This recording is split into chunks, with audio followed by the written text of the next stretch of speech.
Assalamualaikum warahmatullahi wabarakatuh. Bapak Ibu yang saya hormati, kembali kita bertemu pada pembahasan tentang metode penelitian.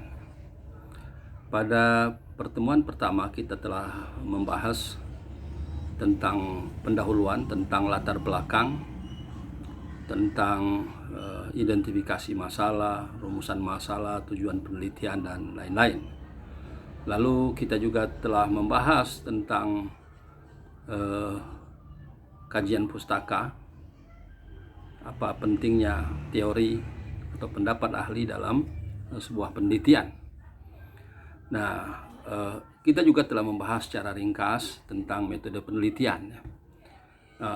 Khusus pada bab 3 ini, metode penelitian, saya akan sedikit menekankan tentang pilihan metodologi atau pilihan metode penelitian. Pada pertemuan yang lalu belum secara jelas atau mendalam pembahasan tentang ini. Bapak Ibu yang saya hormati, bahwa pendekatan penelitian kuantitatif atau kualitatif itu bukanlah suka-suka kita, ya. Bukan kita saya mau kuantitatif, saya mau kualitatif, tidak seperti itu, ya. Pilihan terhadap atau pendekatan terhadap penelitian, apakah kuantitatif atau kualitatif, bahkan apakah mix method, campuran antara kuantitatif dan kualitatif, sangat tergantung kepada tema yang kita angkat. Sangat tergantung kepada masalah yang telah kita uraikan dalam latar belakang masalah.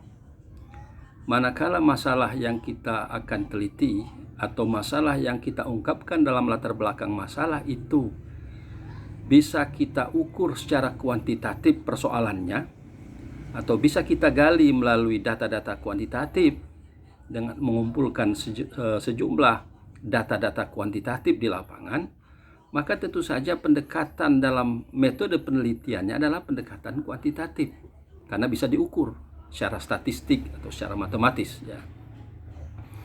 Tapi manakala persoalan yang kita angkat dalam latar belakang itu tidak mampu diukur secara statistik, tidak bisa distatistikkan atau tidak bisa diukur secara matematis, maka pilihan metodenya bukan kuantitatif tapi kualitatif. Nah, ini kadang banyak keliru, ya. Kita mengangkat tema penelitian yang tidak bisa terukur secara kuantitatif, tapi kita paksakan harus bisa terukur secara kuantitatif, atau sebaliknya, ya. Nah, jadi kita harus cermat mengangkat tema. Kalau memang kita tidak pandai kuantitatif, karena memang kita tidak paham statistik, katakanlah begitu, maka carilah tema-tema penelitian yang tidak mengarah kepada persoalan-persoalan yang bisa diukur secara statistik. Carilah persoalan atau angkatlah masalah-masalah yang memang harus diketahui secara mendalam melalui observasi lapangan, melalui wawancara mendalam, interview kepada sejumlah informan di lapangan, ya. Dan kita harus terjun ke lapangan untuk menemui mereka, bertanya, wawancara mendalam. Mungkin bisa beberapa kali kita bertemu dengan para informan, ada informan kunci, ada informan tambahan, kalau persoalannya kualitatif. Tapi kalau kuantitatif, mungkin kita tidak begitu susah. Kita hanya menyiapkan sejumlah kuesioner, pertanyaan, lalu kita sebarkan kepada responden. Responden lalu merespon, menilai atau mengisi pertanyaan-pertanyaan kita, maka itu sudah cukup untuk kita teliti.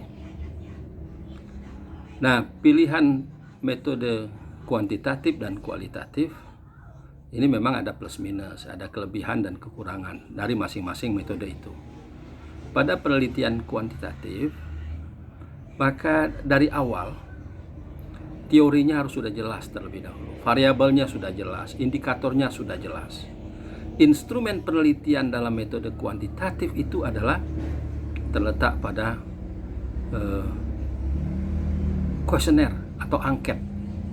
Jadi semakin bagus angket yang kita buat, sesuai dengan variabel yang kita angkat, sesuai dengan indikator yang ada, maka insya Allah hasil penelitian sesuai dengan apa yang kita harapkan, akan menggambarkan apa yang kita inginkan dalam penelitian.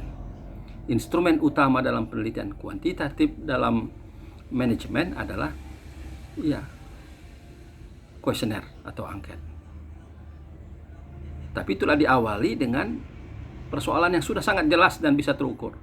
Variabel yang sudah jelas, indikatornya sudah jelas, kemudian kita membuat kuesioner juga sudah sangat jelas. Dan kalau ini semua sudah jelas, maka langkah berikutnya untuk menyebarkan angket itu tidak kesulitan. Kita tidak perlu bertemu kepada responden, yang penting kita bagikan saja angket itu kepada responden yang sudah kita tetapkan dalam kriteria responden, kriteria populasi atau sampel yang sudah kita tentukan di awal. Bisa kita menyuruh orang untuk membagikannya atau kita sendiri yang membagikan. Tapi yang jelas ini lebih gampang dari penelitian kualitatif. Kesulitan dalam penelitian kuantitatif itu hanya menyiapkan dari awal seperangkat teori, variabel, indikator dengan kuesionernya yang lengkap dan seterusnya. Tapi pada saat mencari data tidak terlalu susah. Nah, sebaliknya dalam penelitian kualitatif, kadangkala memang masalahnya masih samar-samar, masih belum begitu jelas ya. Karena sifatnya penelitian kualitatif seperti bola salju, semakin digali akan semakin memunculkan masalah-masalah tambahan di lapangan, kadang-kala seperti itu. Nah, kemudahannya dalam penelitian kualitatif adalah kita tidak perlu menyiapkan variabel yang sangat jelimet ya. Karena tadi di awal sudah saya katakan, dia tidak terukur. Tidak bisa diukur secara matematis atau secara statistik. Tapi bisa diungkapkan secara mendalam melalui wawancara atau observasi di lapangan. Nah, kesulitannya pada saat kita mencari data. Kalau tadi saya katakan dalam penelitian kuantitatif instrumen utamanya adalah kuesioner atau angket, maka dalam penelitian kualitatif instrumen utamanya itu adalah peneliti itu sendiri. Dan dia tidak bisa menitipkan kepada orang lain untuk bertanya, untuk wawancara mendalam kepada narasumber atau kepada informan. Yang tahu persis di lapangan adalah peneliti itu sendiri. Maka instrumen utama penelitian kualitatif adalah peneliti itu sendiri. Dia langsung wawancara mendalam kepada informan, kepada narasumber. Dia sendiri langsung nanti menginterpretasikan hasil wawancaranya. Tentu saja wawancara itu berdasarkan teori yang dia pilih pada bab 2 yang sudah dia tentukan sebagai pedoman wawancaranya. Nah, inilah catatan tambahan ya berkaitan dengan bab 3 metode penelitian.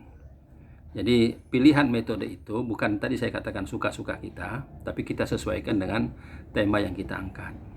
Kalau tema yang kita angkat itu bisa diukur secara statistik, maka pilihannya metode kuantitatif. Tapi kalau tema yang kita angkat itu tidak mampu diukur secara statistik, harus wawancara mendalam untuk menggali informasi tambahan terus-menerus kepada para informan, maka dia tidak berlaku kuantitatif, dia kualitatif. Banyak hal ya, penelitian kualitatif dilakukan orang. Yang paling sering penelitian kualitatif itu dilakukan oleh orang-orang antropologi. Dia tidak bisa, apalagi antropologi budaya ya, masyarakat suatu tempat yang orangnya semuanya buta huruf, untuk mendalami sebuah etnis tertentu, suku bangsa tertentu, maka dia tidak berlaku kuantitatif. Mereka jangankan mau mengisi mengisi kuesioner, wawancara juga kadang-kala susah untuk dilakukan. Maka kita harus terjun ke lapangan, bahkan kita bertahun-tahun tinggal di sana untuk menggali informasi tentang budaya setempat. Nah, itu diperlukan kualitatif dan sifatnya memang mendalam ya. Nah, ini yang perlu saya garis bawahi berkaitan dengan bab 3 metode penelitian ya, kuantitatif dan kualitatif. Jadi jangan salah. Nanti kalau ditanya oleh pembimbing, mengapa Anda mengangkat penelitian dengan pendekatan kuantitatif?